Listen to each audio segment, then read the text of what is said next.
Imagine strolling around your town on a gloomy Halloween night, hearing the tumult of drunk teenagers rushing after a party while being dressed in spooky costumes. As the cold wind continued to blow on you, among them stood out a very particular and peculiar strange man, wearing a black and white clown suit with matching face paint and a tiny top hat on his head. You never saw him, in fact, among big crowds, and he just appeared when you were alone, almost as if he followed you. However, you just shrug, thinking that this man is merely playing around and just being full of the holiday spirit. But something about him just triggered your senses, as this harlequin grinned at you with his bloody and rotten teeth, and stared at you with his dead eyes. He didn't speak, like a mime, and he carried around a heavy and big garbage bag that just piqued your curiosity on what could possibly be in it. He approaches you and grabs you tightly by the hand. Your breath starts to become heavier and your heart pounds so fast as he pulls out a syringe with a strange liquid from his bag, aiming the needle onto your veins. You fight back and manage to escape his grip, and you try to flee away from this place full of dread, away from him.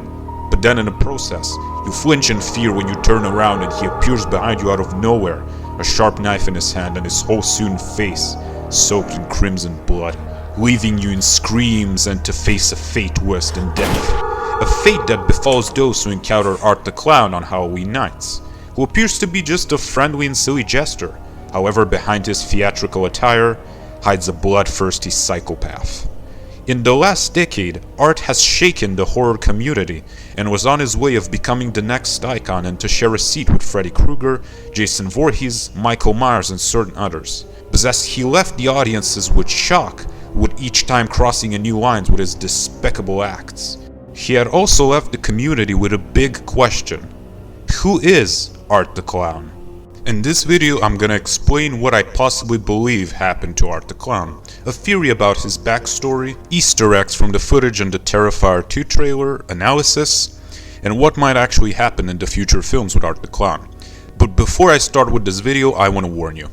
This video might contain gory descriptions and will surely contain many spoilers. So if you are sensitive or maybe you want to watch the films and you didn't watch them, you better click off and then return to this video afterwards.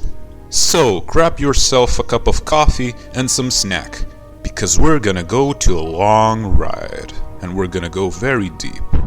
Art was created by the special effects artist and director Damien Leone. As a kid, Damien was exposed to horror films by his mother, and then became inspired to be a horror artist just exactly like Savini, creating his own monsters that dwelt in his imagination, finally managing to shoot his first short film in 2009 called The Ninth Circle. This movie tells about Art the Clown kidnapping a young woman on a Halloween night in a train station, where she encounters a bunch of demons in a cult and Satan himself. Then Art continues to another short film that is barely mentioned called The Tortures of the Damned, which is very similar to The Ninth Circle, and except for the fact it didn't have demons, so let's just move on.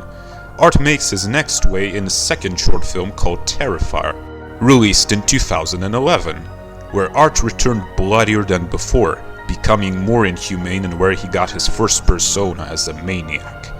Afterwards, 2 years later in 2013, Art made his return in a full film called All Hallows Eve, a film that tells about a babysitter that babysits two kids that return from trick-or-treating to find a VHS tapes in their bags that contained horrid films. In fact, the short films of Art the Clown, with another one made specifically for this movie with an alien, so Art has connection to aliens apparently, until Art the Clown makes his own way into the human realm, killing the two kids and moving on to his own way.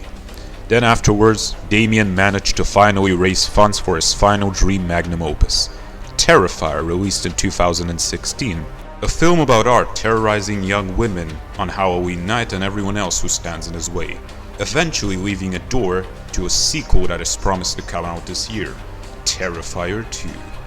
Art the Clown was originally played by a now retired actor called Mike Ginnelly, until eventually from Terrifier he was played by David Howard Thornton, an actor that was really inspired by his old idols such as Charlie Chaplin, and managed to nail perfectly the scary character of Art with his special theatrical body movements, being a terrifying character that doesn't even speak. Now, the most prevailing theory about Art the Clown by everyone who wanted to know the origins claimed that Art the Clown was most likely a demonic entity and wasn't even a human to begin with. Or as most serial killers had some abusive backstory. One specific content creator actually got to interview both of the director and the actor. In that interview, Damien got to tell more about Art's creative backstory, how he came up with this idea in the first place. Damien claimed that he had some kind of an interest with clowns and wanted to make his own horror icon, having driven some inspiration from a monochrome clown from a series called The Twilight Zone, eventually even wanting to make his own challenge of something that would be the other contrary of Pennywise the Clown. For example, Pennywise is a colorful clown with bright red hair. Art the Clown is black and white and wears a bald cap with a tiny head. Pennywise speaks. Art the Clown doesn't even make a single sound even when injured very badly. Pennywise looks like a human being, too humane in fact to the point that fanfiction writers and artists kind of got turned on by the clown, while Art looks completely inhumane, resembling to the scary and insane visage of the Joker himself. And lastly, Pennywise is an extraterrestrial being that feeds on children, using his powers to scare them until munching on them, but can be defeated when these kids don't fear him, while Art the Clown is a psychotic human maniac with demonic powers such as immortality, using any weapons he can get his filthy hands on. Damien has said that the Ninth Circle wasn't even actually about Art the Clown, it was meant to be about the demons and he expected them to be the stars, until he had shown his friends the movie and he actually got very interested in the clown and asked them to make more. Finally, Damien started to develop the character more and more, and came up with the short film Terrifier. In another interview, he actually mentioned that he wanted to make a full film about Art the Clown hunting women along two demons, and that the main character was actually the one that's gonna be in Terrifier 2, only that she had completely different traits and even a different name than Sienna. However, money didn't grow on trees and Leone realized that he needed to develop some smaller films in the meantime before he came up with his masterpieces in the end. After being resurrected by a sinister entity, Art the Clown returns back into the timid town of Miles County where he must hunt down a teenage girl and her younger brother on a Halloween night and everyone else who stands in his way. As the body count rises, the two siblings fight to stay alive and meanwhile they uncover the true nature behind Art's evil intent. This is the plot synopsis for the upcoming Terrifier 2, and this is what's most likely gonna happen in the film according to the trailer and according to what Damien did get a chance to reveal. Saying that alongside of starring a new characters and Art himself, he's gonna feature a very new character in the film, known so far as the Entity. The same one that brought Art the Clown back to life to wreak havoc on Halloween once again. So, looking at the trailer and the shooting footage shared by the crew, the movie will open back in the morgue from the first film. Art comes back to life in a stretcher by this mysterious entity, and will kill a good number of the EMS personnel, even making his own new bag of tricks, since his previous one was most likely confiscated in the crime scene. Then he dwells out back to the streets in the night to hide away from the citizens of Miles County and to wait in his lair for the next Halloween. A year later, the timid town was still damaged profoundly by the crimes Art committed and remembered him as an urban legend since his body disappeared and was never found. Victoria, his previous last victim in a massacre, was admitted into a mental hospital after she killed the host that made fun of her mutilated face. And it seems like she is even doing self-harm on herself, according to this picture. And this time we get new characters, the Shaw family. Sienna, the main character played by Lauren Lovera, and her brother Jonathan played by Elliot Fulham. According to Damien, this entity has resurrected Art on the condition that he execute its desired. Its plan, the entity specifically directed him to the Shaw family for a certain reason that is gonna be in this film, which is the evil intent. The siblings progress in their lives as teenagers in high school until one of Sienna's peers organizes a Halloween party. Sienna goes out to plan her costume, while Art also takes time to make some cool party props of his own. But now Jonathan, who developed a fear of obsession of the legendary and local murderer, wanting to dig more into his true origin and fearing that he might return and take more lives with him. while his sister just reassures him that he is just paranoid, that even if the clown is still alive and faked his death, he most likely veered to another place and another direction. Oh boy, was she wrong. Sienna first stumbled about Art the Clown in the Brock store, where he taunted her with his gestures and his honk and stalked her occasionally. Then came the big event where everyone forgot about their issues: music, dancing, cold beers popping and candy. While then comes the party monster and takes a lot of lives with him, as he was set to do. As then he meets Sienna again, they start a huge battle of blood of good and evil, and she acts her role as the final girl that Damien wanted her to be. And it seems to be that their battle switches location from different buildings, maybe even a tunnel of Art's lair as seen from these backgrounds, and even some position in this carnival. We will see.